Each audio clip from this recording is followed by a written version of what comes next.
남편은 친한 지인의 소개로 처음 만나게 되었습니다. 직업도 안정적이고 이름 있는 회사 다니고 있고 나이 차도 크게 나지 않았지만 무엇보다 가장 좋았던 건 대화가 참 잘 통하는 사람이라서였어요. 제가 특별하게 어려운 사람은 아니지만 취미생활 하나만큼은 독특한 걸 가지고 있었거든요. 그런데 남편도 같은 취미생활을 가지고 있었고 저보다 그 분야에 대한 지식이 더 풍부했기에 둘이서 대화만 나눠도 시간이 가는 줄 모를 정도였습니다. 저랑 같은 취미를 가지고 있는 사람을 만나는 것도 보기 드문데 저보다 더 깊게 알고 있는 사람이었으니 참 놀라웠어요. 남편 또한 보기 드물게 같은 취미를 가진 사람을 만났기에 저희는 시간을 함께 보내면 보낼수록 서로가 잘 통하고 마음이 잘 맞는다는 걸 알게 되었습니다. 그렇게 1년 반 정도를 만나면서 자연스럽게 저랑 남편은 결혼도 당연히 하겠다는 생각을 갖기 시작했어요. 그만큼 연애하는 동안 별다른 다툼도 없었고 좋았거든요. 결혼을 함에 있어서 두 사람이 좋으면 되는 거 아닌가라고 생각하고 있던 건 제가 잘못 생각했던 부분이라고 생각합니다. 친정부모님께서도 두 분이서 지방에서 만나 아무것도 없이 무작정 서울로 올라와서 자리를 잡으셨어요. 갑부재벌이 된 건 아니지만 그래도 어디 가서 아쉬운 소리 할 만큼도 아니고 서울에 아파트 하나 가지고 있고 노후 준비 끝나 계신 상황이거든요. 친정부모님이 해내셨듯이 저 또한 두 사람이 서로 합이 잘 맞고 그러면 어떤 고난도 이겨낼 수 있고 행복한 인생을 잘 풀어나갈 거라고 생각했던 게 제 우산이었습니다. 결혼을 할 때 현실적인 조건을 따지는 이유가 괜히 있던 게 아니었지요. 그때는 이게 정답이 정해져 있는 것도 아닌데 돈은 얼마를 모아야 하고 월급은 얼마가 되어야 하고 제 인생을 틀 안에 정의해 놓는 게 무슨 의미가 있나? 이것저것 재고 따지고 해야 하나 하는 생각을 했었거든요. 그저 남편이란 사람에 대한 믿음과 확신이 있었기에 결혼을 결심한 겁니다. 그리고 남편 또한 저와 같은 마음이고 친정부모님이 해내셨듯이 두 사람이서 같이 험한 인생을 헤쳐나가겠다는 의지가 있었기에 저와 결혼을 하기로 결정한 거라 생각했었지요.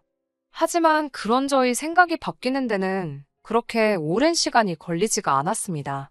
결혼 전까지 다툼 한 번 없이 사이좋던 저희가 결혼 후 얼마 지나지 않아서 충돌이 생기기 시작했거든요. 가식으로 저를 대하는 걸 원치는 않지만 적어도 남편이 그동안은 연애하면서 저에게 억지로 맞춰주던 부분이 있었고 이제는 결혼했으니 자기 목소리를 내는 거였다면 차라리 들어주기라도 했을 것 같아요. 그런데 저를 더 열받게 만들던 건 남편과 저 두 사람은 딱히 그 어떤 문제라 할 만한 것들이 없었습니다. 항상 부부싸움을 하게 되면 그 문제는 시댁에서 제공을 했거든요. 저희 결혼은 반반 결혼을 했습니다. 서로 직장에서 자리 다 잡은 상태로 처음 만나게 되었던 데다가 둘이서 모아놓은 돈만 가지고도 충분히 시작을 할 수 있었어요. 특히 저나 남편 회사가 서울이 아니고 서울에서 조금 벗어난 지역에 있던 회사다 보니 딱히 집을 구하는데도 큰 돈을 쓸 필요가 없었습니다. 그래서 충분히 두 사람의 힘으로 가능한 결혼이었고 저 또한 친정부모님께 손 벌릴 생각이 없었기에 남편에게도 물어보지도 않았어요. 그런데 다른 게 아니라 시부모님 상황이 안 좋은 편이라는 사실을 결혼을 하고 나서 알게 되었습니다. 친정처럼 노후 준비가 끝나 있던 상황이 아니었거든요. 그거에 더불어 남편 위로 형이 한 명, 누나가 한 명 있는데 두 사람 다 어떤 결혼 생활을 했는지 모르지만 두 사람 다 이혼을 한 상태였어요. 그래서 시부모님 댁에서 얹혀 살고 있던 상황이었지요. 이 사실 또한 결혼 전에는 알지 못했습니다. 결혼하고 나서 신혼여행 다녀온 후 인사드리러 간 날에 방에서 나오는 아주버님과 신우를 보고 그제서야 알게 되었던 사실이지요. 그 사실을 알았던 당시에도 남편에게는 이 사실을 말하지 않은 이유에 대해서 크게 따져 묻지는 않았습니다. 이러한 사실들이 저희 결혼 생활에 영향을 주겠다는 생각은 하지 않았기 때문이에요. 시부모님 노후 준비에 대한 부분이야 저희가 당장 어떻게 할 수 있던 상황도 아니고 이러나 저러나 남편 형제들이 아주버님과 신우에서 3남매였기 때문에 나중에 가서 연금 생활 하시고 모자란 부분에 대해서는 3남매끼리 나눠서 할 수 있는 부분이기도 했으니 말이지요. 그렇게 희망적이게 해결될 일이었다면 여기에 사연도 보내지 않았을 겁니다. 남편과 제가 신혼집을 구한 곳이 두 사람의 직장 근처이기도 하지만 시부모님 댁에서도 가까운 편이었어요. 저는 원래 결혼 전에는 서울에서 출퇴근을 했지만 오히려 자차가 있으면 이쪽에서 출퇴근하는 게 더 가까웠던 이유도 있고 구조 없는 형편에 대출까지 껴가며 서울에 집 구하는 게 능사는 아니라고 생각해서 신혼집 위치에 대해서는 전혀 불만이 없었습니다. 거기에 이쪽 지역이 큰 회사가 이래저래 많이 있는 지역이라서 주변에 필요한 것도 다 있고 불편한 게 따로 없는 지역이거든요.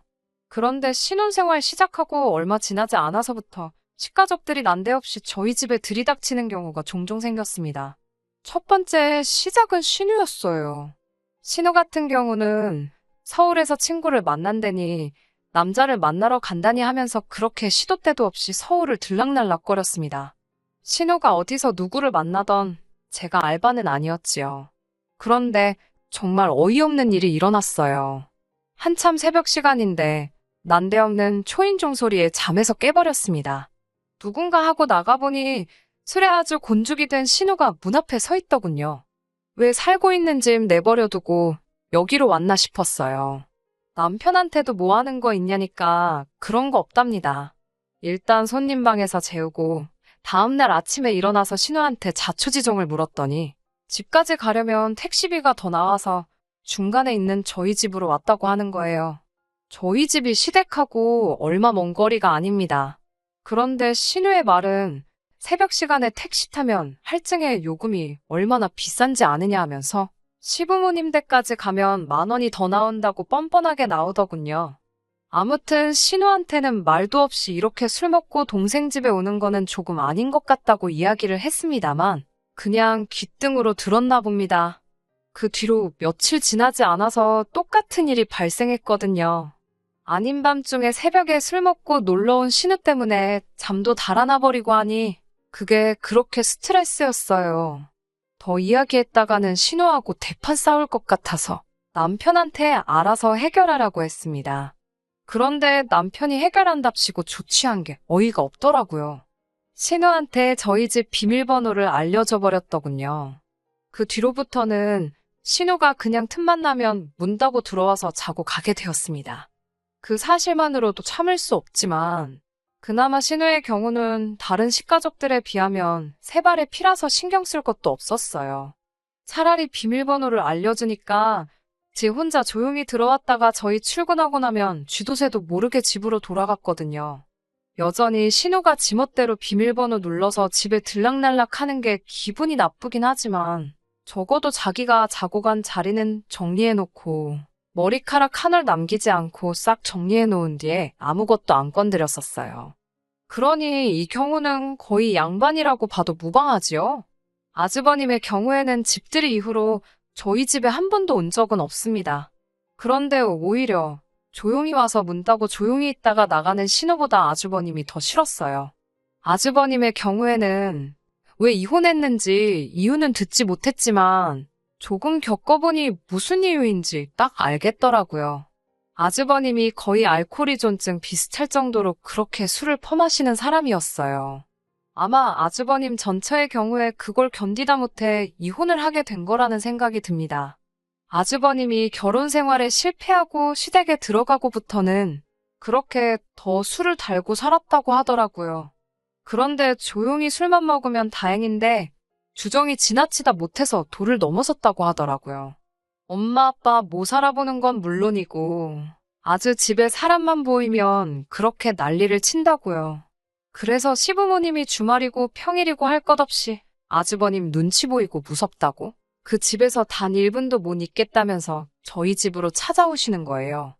출근할 때 시부모님이 저희 집으로 오시면 그건 그거대로 신경이 쓰였습니다.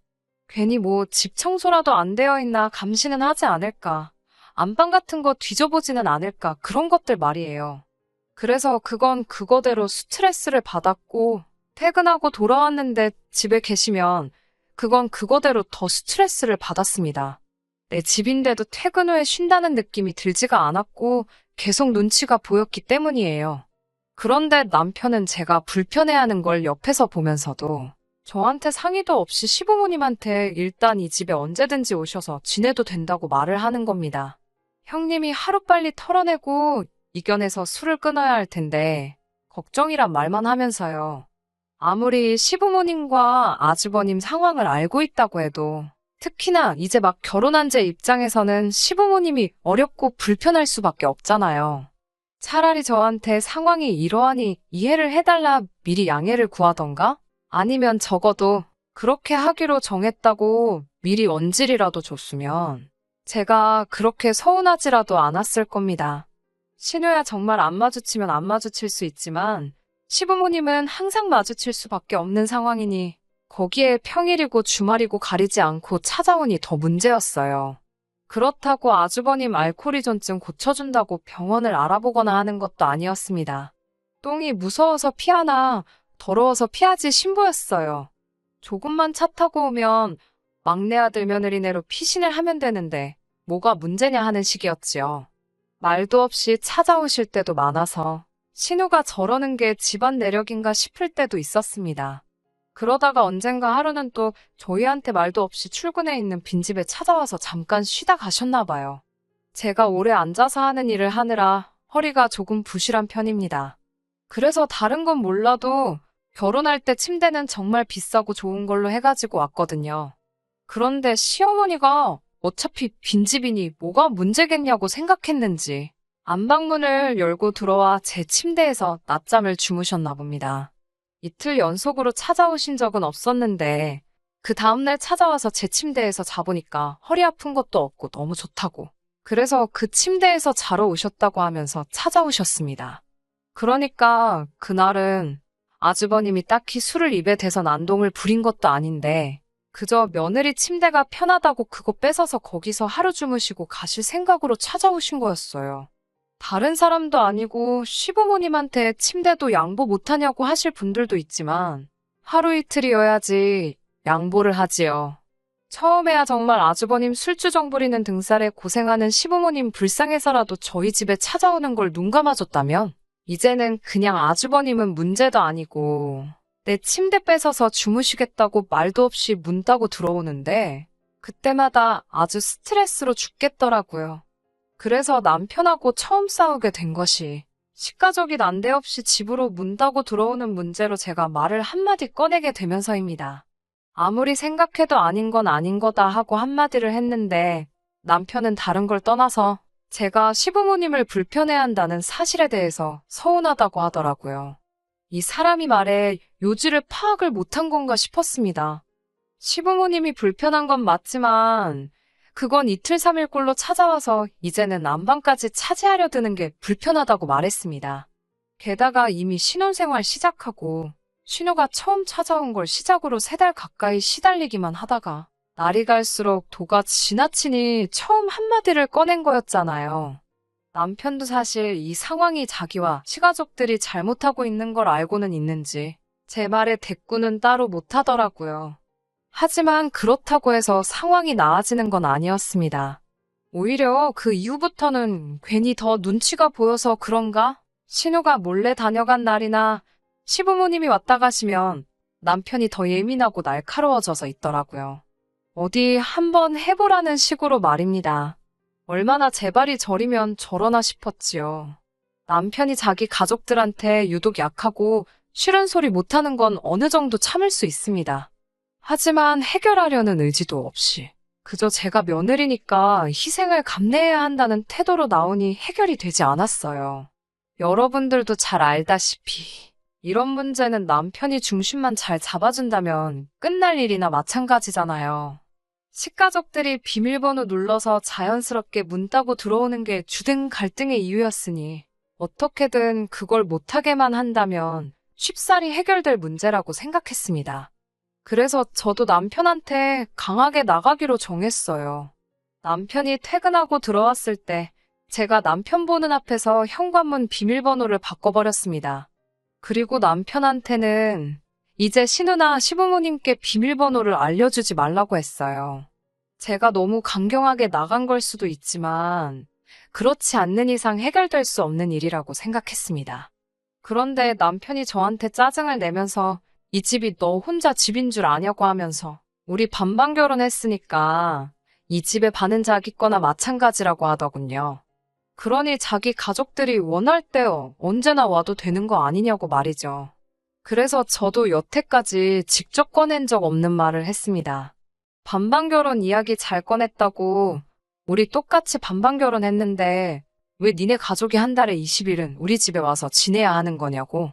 그리고 그 불편함을 왜 나만 겪어야 되냐고 따졌어요.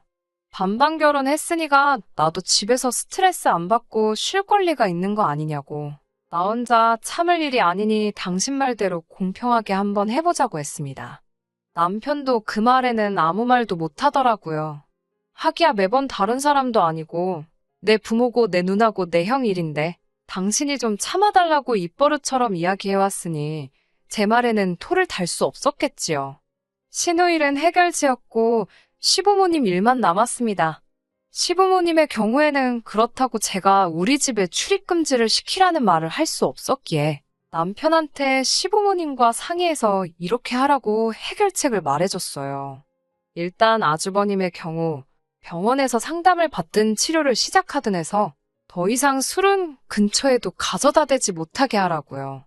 아주버님한테도 시부모님한테도 술을 끊게 만드는 것보다 좋은 해결책은 없을 것 같다고 말했습니다. 그리고 시부모님이 우리 집에 오신다면 적어도 하루 전에 미리 말해주기로요. 그러면 저는 그날에는 친정으로 가 있겠다고 했습니다. 괜히 시부모님 오셔서 눈치 보고 불편할 바에야 저도 부모님 곁에서 편하게 하루 쉬다 오겠다고요. 시부모님이 한 달에 20번도 넘게 오시면 나도 친정에서 20일이 넘게 있을 거고 그런 기간이 길어지면 사실 결혼 생활을 이어갈 필요도 없는 것 아니겠냐며 본뜻이 담긴 경고를 해줬어요. 남편도 제가 강경하게 나오니 알아먹었는지 알겠다고 당장 시부모님하고 이야기를 해보겠다고 하더군요. 그리고 다음날에 퇴근하고 오니 시부모님이 저희 집에 들어와서는 아주 살쾡이 눈을 하고 저를 한 대 칠 기세로 노려보고 계시더라고요. 저를 보자마자 한다는 말이 아주 며느리 하나 잘못 받아가지고 저 때문에 형제들 우애가 무너지고 부모 자식 간의 사이가 멀어진다고 하더라고요. 우리 집 귀한 장남을 정신병원에 보내라고 하질 않나? 우리 딸 돈 좀 아끼겠다는데 그게 그렇게 눈꼴 시렵다고 눈에 불을 켠다고 하질 않나? 이젠 하다못해 부모가 자식 보러 오는데 그것도 못하게 하고 이혼 가지고 협박하면서 시부모님과 남편 사이를 제가 멀어지게 하고 있다고 아주 세상이 말세라고 하는 겁니다. 저는 모든 걸 길게 생각해서 가장 좋은 방법을 생각한 거라고 생각했어요. 그런데 시부모님은 제 생각보다 훨씬 더 염치 없는 사람이었습니다. 남편은 화가 머리끝까지 나 있는 자기 부모님 눈치 보면서 어쩔 줄을 몰라 하고 있더라고요. 그래서 어디 더 좋은 생각이 있냐고 물어봤어요. 저도 더는 이렇게는 살고 싶지 않다고 모든 불편함을 저 혼자만 감내하고 싶지 않다고 오죽했으면 제가 이렇게까지 나왔겠냐고까지 말했습니다. 이제 더는 물러설 곳이 없다고 생각하니 오히려 마음이 편안해지더라고요. 그런데 시어머니가 해결책이라고 제시한 게 정말 어이가 없어서 그냥 해결책이고 자시고 됐다 그러고 준비한 이혼 서류 꺼내서 남편 앞에 던져줬습니다. 시어머니가 해결책이라고 한 말이 어이가 없었네요. 자기들이 이 집에 와서 지내는 게 그렇게 억울하고 불공평하면 너도 니네 부모 이 집에 와서 지내게 하라고 하면 되는 거 아니냐입니다. 아주버님도 새장가 가게 되면 술이고 뭐고 다 끊고 정신 차릴 거 아니겠냐고. 이참에 당신들은 짐 싸들고 와서 아예 우리 집으로 합가를 하겠다더군요. 그러면 아주버님 집이고 뭐고 다 해결되니 새장가 준비도 할 수 있고 정신 차리는 건 시간 문제라고요. 그리고 나서는 저희 친정부모님 집에 신우가 가서 살면 딱 되겠다고 하는 거예요. 그러면 신우가 저희 집에 새벽에 찾아올 일도 없고 신우도 할 일이 많아서 서울 갈 일이 많은데 아예 서울에 거처가 생기는 거 아니냐고 돈도 많이 아끼겠다고요. 이 말을 듣고 좋은 방법이라고 당장 그렇게 하자고 할 사람이 세상에나 있을까요? 정말 어이가 없다 못해 소름이 다 돋더군요. 남편은 부모님 눈치 본다고 말도 안 되는 소리라는 걸 알고 있음에도 눈치만 보고 있더라고요. 결혼이라는 게 두 사람이서 사이가 좋기만 하면 된다고 생각했던 걸 고쳐 생각하게 되었습니다. 집안에 거지가 한 명 있으면 그 거지 도와주겠다고 사이가 나빠지는 일이 허다하다는데 이건 하다못해 온 집안 식구들이 죄다 거지다 보니 사이가 나빠지고 끝날 일이 아니라 갈라서는 수밖에 없겠다는 생각이 들었어요.